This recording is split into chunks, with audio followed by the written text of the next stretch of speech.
Traders, welcome back to another Relentless recap, guys. As you're tuning in, hit that thumbs up if you are a new viewer.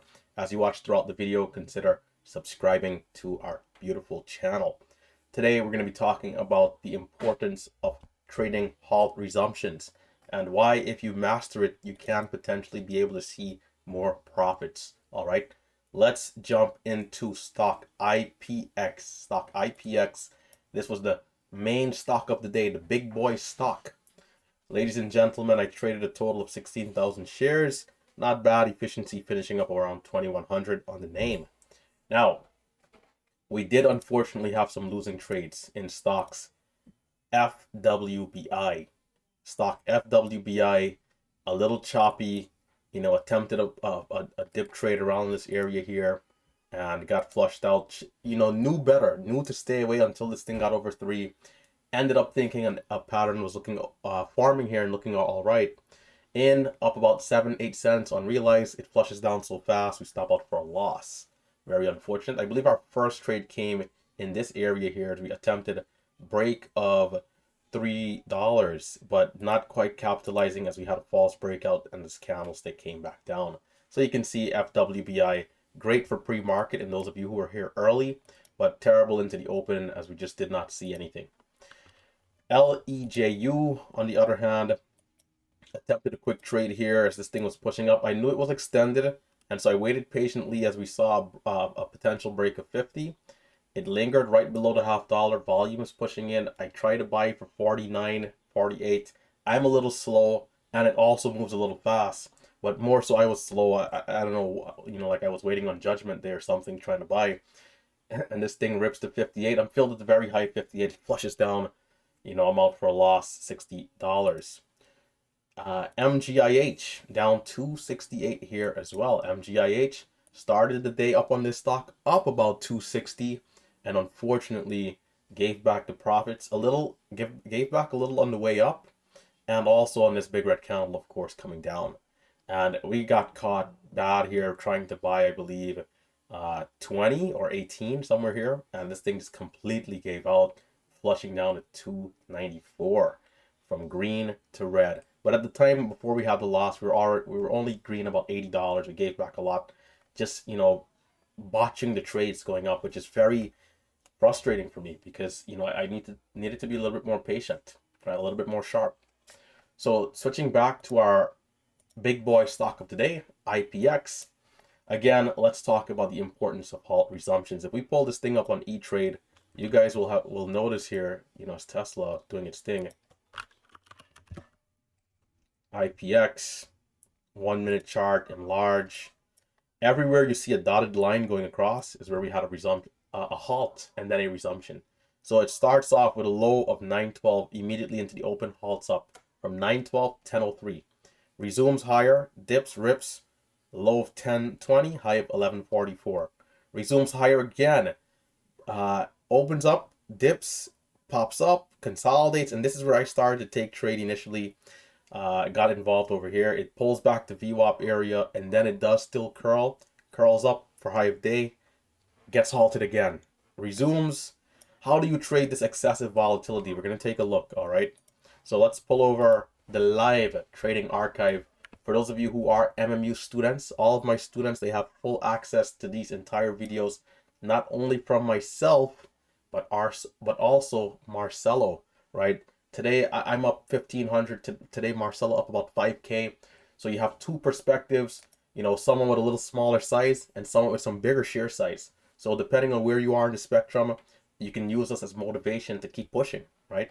And understand where and when and how. So be sure to check out MMU, Merciless Markets University. Links down below. Here we go. IPX. Resumption is coming up. 10 seconds to resumption. We're counting down. We're halted up at 1429. This stock is at all-time highs on the daily chart. Another reason to potentially use more share size, which I should have done. It rips up. It opens up higher. Can we see a dip? There's 72. I should have already punched it. I'm a little late. I'm in at 15. I'm in at 95. I'm selling at 78. Already a good trade. There is another entry in there that I didn't take at 1550. But let's talk about it, right? What am I looking at here? And of course, this is, this is the only trade I'm going to show. I am giving out a little bit of the quote unquote secrets. All right. So can we open up higher? What happens if we do? Okay, if we open up higher, the stock rips up. I want to see it open higher, give an extra push, and then dip. Once it dips and it starts to hold up its key levels, I want to buy and then watch for the curl back up the slingshot, as if a basketball has just dropped and is now bouncing back up. Is this a risky trade? The answer is absolutely yes. And this is why a lot of people don't even like to mess around with the halt trades. In fact, I think that there's three very risky time of day and let's say entries and setups that correlate. The first 1 minute of the open, or let's say the first 2 minutes of the open, the last 2 minutes heading into the close, and then halt resumptions. Tons of volume, excessive volatility. And so there's great risk. And of course, on the other side of great risk is great reward. But are you willing to take these trades and knowing that and know and understand that at times you will get obliterated and take 50-cent losses plus? It will happen. But what I can say is that throughout my years of trading this particular type of strategy, I am net very, very, very, very, very, one more time, net green. So it's up to the individual to decide if they want to approach every pattern and or edge. It's up to you. You have the power. You have the discipline. So I just, from my perspective and seeing how these things play out, I'm like, okay, if we open up higher, can we squeeze some more? Dip. Once we start to stall out, I'm in. Can we ride the wave back up? If it opens up sideways, it's a little bit more tricky. But if there's buyers coming in, I might buy immediately. But this is risky again. You got to understand the risk. If it opens up lower and we can hold, I'm essentially going to look for a high of day trade, which is back over the halt level. I'm not too aggressive on lower resumptions, buying the dip. But sometimes it depends on situation, circumstance. If it dips down into, let's say, the previous high of day, which also correlates to pre-market highs, maybe VWAP, maybe the 200 EMA, it depends. It depends, right? But right here, let's watch it. We're going to slow it down. So we resume at 14.99. And so, again, we were halted at 14.29. So it resumes much higher. It rips to a high of 15.18. Can we see a dip? Right here, if it doesn't dip, sometimes even myself, I'll get aggressive and I'll even buy this high for the continued push, but it is risky again. And we'll talk about what the stop loss is in every one of these trades. So it pushes down 70 and it seems like it's holding 70. The moment I try to buy, look at how fast. And this is why some people, they just say, hey, I'm not even going to touch it. Look at how fast it starts to curl back up. So one more time, 18 for the high. It's going to dip. There's 72 by 77. It's no longer flushing. Red, it's about to, and so I want to see if I can pause it the moment I put out my order. I put out my order like a quarter of a second before it's going to curl here. So I do, can I get it? I do get a decent fill. There's 72 by 08. Hold on. Hold up. Hold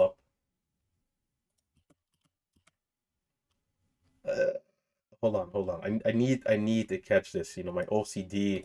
I'm gonna use the space bar so it'll be easier. My OCD is going crazy here.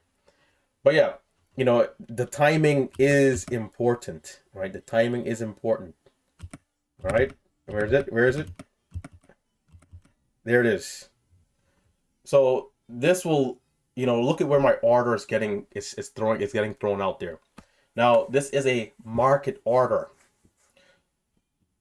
If the ask price teleports up to 1550, I'm going to get filled at 1550 because, this is the real world we live in.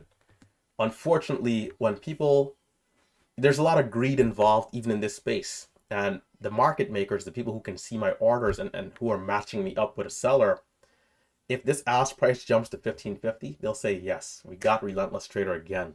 We're going to fill him all the way up at 1550.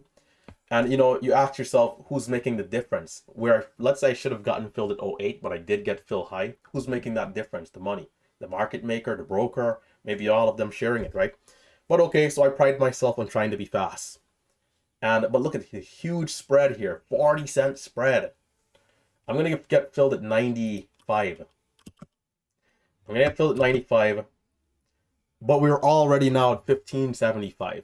And here's 80 cents per share gain. Guys, today I made $4 a share on this stock. Now, we talk about share size. Well, actually, before we go into this conversation, the risk. What is my stop in the trade? My stop in all of these trades, no matter the circumstance, whether higher, same price, or lower, is break even. I will, well, let's say aim for break even. If I happen to get caught in a drop, I'm selling immediately as well. There's no holding anything here for bounces or none of that. It's like go or I'm out. If I happen to take a loss and it doesn't go, okay, no problem, not personal. I'll move on to the next one. But yeah, the age-old, you know, beauty of the market is that if you can be consistent with one share, you can be consistent with 100 shares. You can be consistent with 1,000 shares. And depending on liquidity, maybe not this type of stock, 10,000 shares. If I had bought 10,000, I guaranteed I would have gotten filled all the way up here at $16. This is not the broker for 10,000 shares on this type of stock, especially without using an offset. That would be disastrous. That's how you lose a lot of money quickly.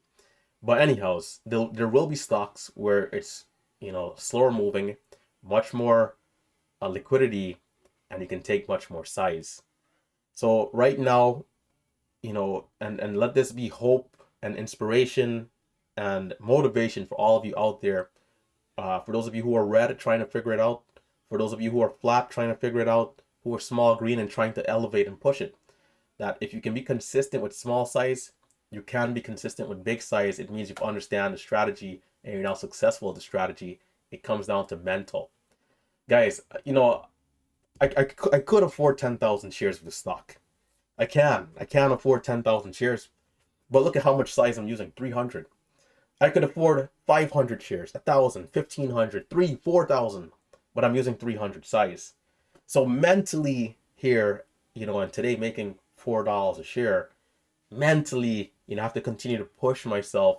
And, I came around, but, by the time I kind of mentally said I'm ready, the stock was done. And so I need to pride myself on being a much more assertive mentally in the beginning, in the moment, and not overthink it. Sometimes I start to tell myself, man, you started with small size. If you size up now, it's easier to give back profits. If you make $1 a share with 300 shares, if I go up to 600 shares and I lose 50 cents, I'm now scratch, right? There's this discrepancy there. If I go up to 1,000 shares and I lose 30 cents, I am now flat. So, at times I tend to just stick with the same share size I've been using in the beginning of the move, when it should not be that case. That should not be the case. What gives us confidence is understanding that the stock is moving well and that there's more A quality opportunities coming. We don't want to keep an eye on our P&L and where we are. It's better to, look at the stock and trade the process, the fundamental of the setup. And so, I think for me at times I mix a little bit of risk management of the fundamentals also with my P&L. It's like, man, you know what? I'm up 800 on the day. I don't want to be down more than X amount. And it's not a bad way of doing things, but at times it does hold me back. And so, there's this balance that needs to be there. And on stocks that are very strong, really and truly, those are the stocks to be going ultra aggressive on. So it's tricky. It's a delicate tightrope walk. But this is why my name is Relentless. And this is why you guys are part of the Relentless community, is that we're going to get this done. We're going to figure this out and we're going to keep pushing forward. Whether you're red, break even, small, green, let's keep grinding. Let's keep progressing, because ultimately this is here for the taking, right? Market is here. Market is here tomorrow. Market is here the next day, next week, next month, next year. And so I'm not going to show too much because, of course, this is why I have a day trading course, is that I show all this stuff there, right? And in extensive detail, right? But I can't. And you know what? My YouTube channel was free for years, of me showing everything for years. The people who were here then and utilized it, great for them.